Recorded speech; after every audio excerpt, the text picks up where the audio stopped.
საქართველოს ახალგაზრდა იურისტთა ასოციაციას ახალი თავმჯდომარე ჰყავს. ორგანიზაციას თამარ ონიანი უხელმძღვანელებს. ახალი თავმჯდომარე მედიას დღეს ნონა ქურდოვანიძემ წარუდგინა. ორგანიზაციის გამგეობამ საიას თავმჯდომარედ თამარ ონიანი გუშინ აირჩია.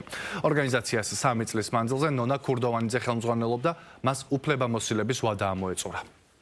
3 წელიც მინდა შევაჯამო, რომლის განმავლობაშიც მე ხელმძღვანელობდი ახალგაზრდა იურისტთა ასოციაციას. ეს წლები მართლაც იყო ურთულესი ქვეყნისთვის და ჩვენ ვცდილობდით, რომ ყოველდღიურად გვემუშავა ადამიანის უფლებებისთვის, დემოკრატიისთვის და ბევრი სირთულის მიუხედავად ძალიან მნიშვნელოვანი საქმეები აკეთა ორგანიზაციამ ამ წლების განმავლობაში და დარწმუნებული ვარ, რომ ორგანიზაცია გააგრძელებს წინსვლას, მუშაობას და ქვეყნის სასიკეთოდ ადამიანის უფლებების სადარაჯოზე დგომას. ჩვენ განვაგრძობთ ჩვენი ქვეყნის კონსტიტუციის დაცვას ადამიანის უფლებების თუ ინსტიტუციების სახით.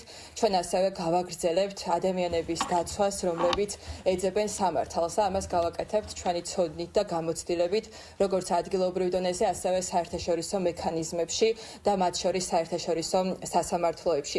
ჩვენ ასევე გავაგრძელებთ დოკუმენტირებას, მტკიცებულებების შეგროვებას, შეფასებას და ანალიზს ადამიანის უფლებებთან დაკავშირებულ საკვანძო საკითხებზე და ყოველთვის ვიქნებით იქ, სადაც უფლებადაცვითი ორგანიზაციის როლია.